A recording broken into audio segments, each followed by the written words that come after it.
Hello hi to everyone. इस video में हम आपसे केवीएस एनवीए सिलेक्शन प्रोसीजर्स के बारे में डिस्कस करेंगे। जैसा कि आपको पता है कि मैं नवोदय विद्यालय में टीजीटी मैथमेटिक्स की पोस्ट पर कार्यरत हूँ एंड मैंने ये एग्ज़ाम 2022 के रिक्रूटमेंट ड्राइव में दिया था और मैं आपकी कुछ क्वेरीज भी इसके दौरान सॉल्व कर दूंगी। जैसे कि आपने पूछा था कि अगर एक्सपीरियंस के बारे में उन्होंने पूछा है तो क्या इसका वेटेज मिलता है क्या इंटरव्यू में, क्या अगर आपके पास कोई भी एक्सपीरियंस नहीं है तो क्या आपको पीजीटी पोस्ट पे या टीजीटी पोस्ट पे कुछ प्रॉब्लम आ सकती है, क्या वो आपको इंटरव्यू में कुछ रिलैक्सेशन नहीं देंगे, ऐसा कुछ होगा। तो मैं ये सारी बातें आपसे डिस्कस करूंगी और कैसे इंटरव्यू होता है, पूछते क्या है, इसका भी मैं आपसे डिस्कशन करूंगी। सबसे पहले मेरा रिटन एग्ज़ाम हुआ था। रिटन एग्ज़ाम में 1:5 में क्वालिफाई कराया गया था इंटरव्यू के लिए। मैं इंटरव्यू देने गई थी। तो when I was appearing for interview in 2023 I was 24 year old, 23-24 year old in whole process. Then जब मैं वहाँ पे गई तो गोवा में इंटरव्यू था। जब मैं वहाँ पे गई तो I saw too many peoples around me and experienced people. मतलब बहुत से उसमें ऐसे टीचर्स थे जिनके पास 3 साल 4 साल का एक्सपीरियंस था। मेरे पास कोई एक्सपीरियंस नहीं था। मेरे पास इनफैक्ट कोई प्राइवेट स्कूल का भी एक्सपीरियंस नहीं था, क्योंकि बीएड के दौरान कोविड भी आ गया था। उसके बाद फिर जब मैंने बीएड कंप्लीट कर लिया तो ये सिलेक्शन प्रोसीजर आ गया, तो मैंने कोई स्कूल ज्वाइन नहीं किया। तो मेरे पास कोई एक्सपीरियंस नहीं था। एंड वहाँ पे कुछ ऐसे भी टीचर्स थे जो नवोदय में कॉन्ट्रेक्चुअल बेसिस पे काम भी कर चुके थे, तो उनको नवोदय के बारे में भी जानकारी थी अच्छी। और मेरे कोई रिटर्न में स्कोर बहुत अच्छे नहीं थे, मतलब मॉडरेट स्कोर थे मेरे रिटर्न में, कट ऑफ से थोड़ा ही ज़्यादा था। एंड मैं बहुत डर रही थी। ऑब्वियसली डरने की बात थी, क्योंकि एक तो एक्सपीरियंस नहीं है, दूसरा नवोदय के बारे में जानकारी नहीं है इनसाइडर तरीके से, तीसरा क्या है कि मतलब कभी मैंने प्रॉपरली बीएड की टीचिंग भी हमारी नहीं हो पाई थी सही से, क्योंकि हम कोविड की वजह से बहुत सफ़र हुआ था हमारा। कोई क्लास फेस नहीं किया था, तो मुझे कोई ग्राउंड रियलिटी टीचिंग की नहीं पता थी। मतलब मुझे रियलिटी में कोई प्रॉब्लम पूछता ऑन अ प्रैक्टिकल बेसिस तो नहीं पता था।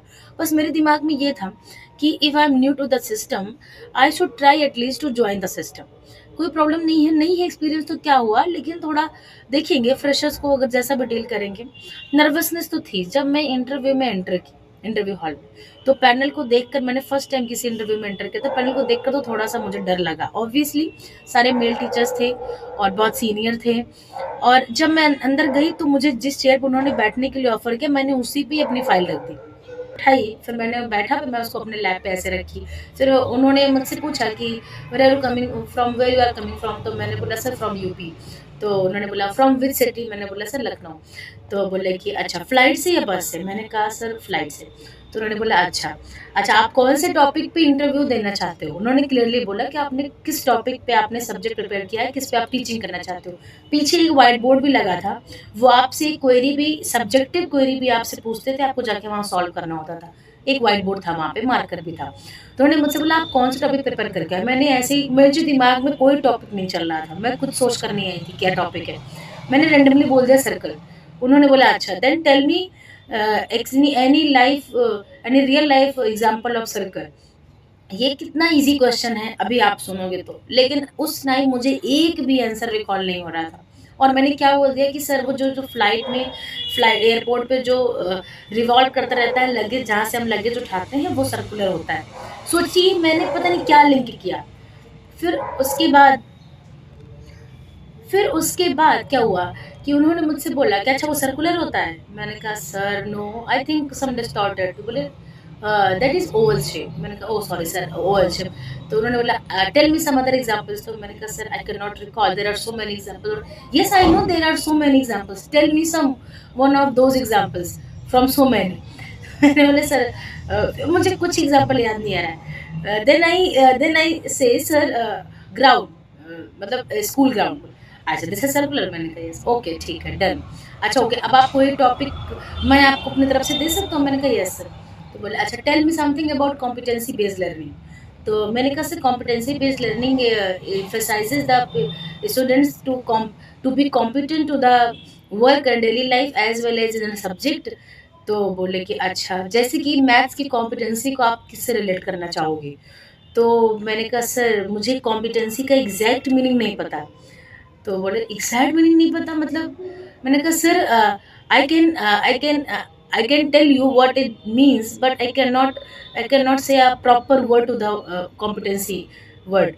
तो बोले okay, no no problem, tell me what you understand with competency. मैंने कहा सर जैसे if I am teaching maths then that the competency is related to the reasoning of the child, problem solving ability develop होगी। बोले हाँ okay, this is the competency, nothing more. मैंने कहा okay thank you sir.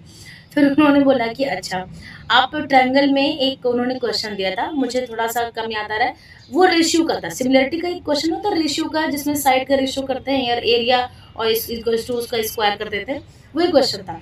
तो उन्होंने मुझसे बोला कि प्लीज सॉल्व दिस क्वेश्चन। तो मैंने कहा सर मुझे ये टीच करके सॉल्व करना है एज अ टीचर या सिर्फ सॉल्व करना? बोले नहीं नहीं, just you have to solve the question, that's it. तो मैंने वो प्रॉपर क्वेश्चन जैसे बच्चे सॉल्व करते हैं व्हाइट बोर्ड टेस्ट देते वक्त, मैंने वैसे बच्चों की तरह उसको सॉल्व कर दिया स्टेप बाय स्टेप। उसके बाद उन्होंने, मैंने बोला थैंक यू सर, मैंने मार्कर रख के चल दिया। मार्कर रखने में भी मैंने 2 बार गलती की। एक बार मैंने मार्कर गिराया, मार्कर मैंने उठाया फिर गिरा था, मार्कर रखते हुए फिर गिरा था मार्कर। आप सोचिए इतनी ब्लंडर की थी मैंने। फिर मैं आकर बैठी तो आंसर मेरा करेक्ट था, क्योंकि ऑब्वियसली सब्जेक्ट आप पढ़कर जाओगे तो आपको सब्जेक्ट की नॉलेज तो हो गई, तो मेरा आंसर करेक्ट था। तो उन्होंने मुझसे पूछा कि अच्छा tell me something which is famous in your home town. तो मेरा जो होम टाउन है, मेरा जो जहाँ से मेरा जो बर्थ प्लेस है वो सुल्तानपुर है। अब मुझे सुल्तानपुर में मुझे कुछ रिकॉल ही नहीं हो रहा है सुल्तानपुर फेमस क्या है। अगर लखनऊ पूछता जहाँ मैं रहती हूँ तो यहाँ पे ये फेमस जगह है लखनऊ, तो मुझे यहाँ की बहुत सारी चीज़ें यूट्यूब से एंड इंस्टा रील से ही पता है। अब मुझे सुल्तानपुर के बारे में समझ नहीं आ रहा था। फिर मुझे याद है, मैंने कहा सर, मैंने याद है यहाँ पे बांध मंडी होती है, मैंने कहा सर बांध। अब बांध की मुझे इंग्लिश नहीं पता थी। आपसे बहुत से लोग पूछते हैं कि इंटरव्यू हिंदी में देंगे इंग्लिश में देंगे, आपका जिसमें मन हो आप इंटरव्यू दीजिए, कोई प्रॉब्लम नहीं होती। मैंने उनको लिटरली बोला सर बांध फेमस है, वहाँ बांध मंडी है। तो बोले व्हाट इज बांध? मैंने कहा sir a kind of rope which is used to build some kind of beds and all. I can not understand properly. तो मैंने बोला sir in our local language it is called machiya, khatiya and machiya. Okay okay, khatiya and machiya, okay. They were all from I think south, because their accent were south Indian accent. तो उन्होंने बोला अच्छा okay, that that kind of rope, rassi. मैंने कहा yes. तो उसको उन्होंने बोला ठीक है ओके, और आप जो है आप अपने सब्जेक्ट के बारे में आप जानते हैं, क्या आप नवोदय के बारे में जानते हैं? Do you know what is the residential system? मैंने कहा सर इतना पता है कि रेजिडेंशियल सिस्टम में टीचर्स एंड स्टूडेंट्स कैंपस में रहते हैं। तो बोला and more than this, have you ever experience residential system? आप कभी गए हो? मैंने कहा no sir. Have you ever visited? मैंने कहा no sir. Then if you are not visited then आपका एक्सपीरियंस भी नहीं होगा फिर आप। मैंने कहा नो सर। तो उन्होंने बोला कि आपको पता है एचएम क्या होता है? They literally asked me HM क्या होता है? मैंने कहा नो सर। तो बोले ओके कोई बात नहीं, you are comfortable with, you are comfortable in living in a campus and with childrens? मैंने कहा यस सर इट्स फाइन। तो अब ऑब्वियसली आप क्या बोलेंगे, आपको तो मतलब मेरे पास तो कोई उसका आइडिया भी नहीं था कि फ़ाइन है कि नहीं है, ऑब्वियसली फ़ाइन ही बोलना है। तो मैंने कहा यस सर इट्स फाइन। तो बोले अच्छा आपके आसपास बच्चे रहेंगे 24 hours, how will you behave? मैंने कहा sir I should behave nicely as I am and some extra measure should be taken, because आप जब एक स्टूडेंट्स के सामने आप हो और उनके साथ आप रह रहे हो तो आपको थोड़ा ज़्यादा अटेंटिव और ज़्यादा मतलब प्रिकॉशंस में रहना पड़ता है हर चीज़ को। तो बोले कि अच्छा फॉर एग्जांपल व्हाट? मैंने कहा sir I should follow the discipline because they are watching me 24 hours, तो so I should also wake up early. You should wake up early because in Navodaya 5 AM is a PT time. मैंने कहा okay sir, because मुझे idea नहीं था तो मैं उनको ऐसे बोल रही थी जैसे कोई घर में सोकर उठता है, समझ रहे हैं आप? तो उन्होंने बताया कि नवोदय में तो आपको ये शुड नहीं है, इट मस्ट है कि आपको 5 AM पे उठना है अगर आपकी ड्यूटीज़ है तो, मे भी कभी कभी नहीं उठना है।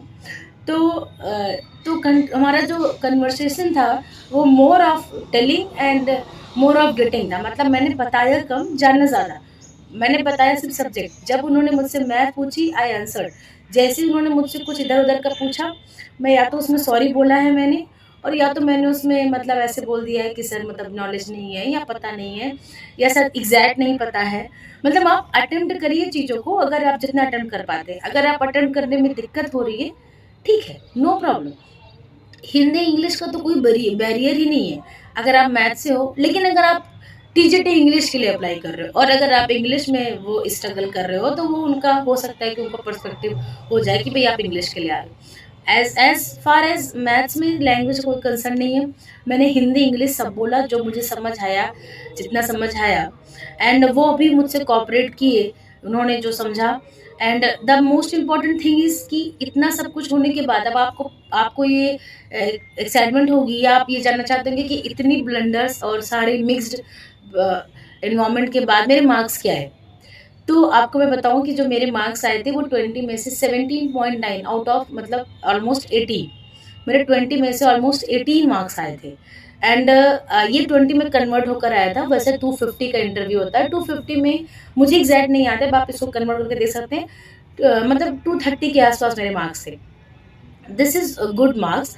मतलब आप 20 में अगर आपका 18 इंटरव्यू का मार्क्स हो रहा है, तो मतलब आपको ये कहीं ना कहीं आपके रिटर्न को कंपनसेट भी कर देगा। इतना अच्छा नंबर है मेरे लिए, एवरेज के लिए, क्योंकि मेरा रिटर्न एवरेज था। तो डरने की बात नहीं है। मैंने सारे क्वेश्चंस के आंसर नहीं किए, मेरे पास एक्सपीरियंस नहीं था, और मैं जाते ही ब्लंडर किया मैंने। मैं बैठने में इधर उधर 2 मिनट 2 सेकंड 3 सेकंड 4 सेकंड सोचा मैंने। मैं अगर उठाया तो मैंने मार कर गिराया, रखा फिर मैंने मार कर गिराया। उन्होंने जो मुझसे पूछा कॉम्पिटेंसी, मैंने बोला सर एग्जैक्ट मीनिंग नहीं पता है, मुझे ये समझ आता है कि ऐसा है। तो जब भी आप उनके क्वेश्चंस का आंसर दें तो try to behave like a good learner. अगर वो कुछ बता रहे हैं तो आप थोड़ा सा खुद को रोक कर उनका सुन लीजिए।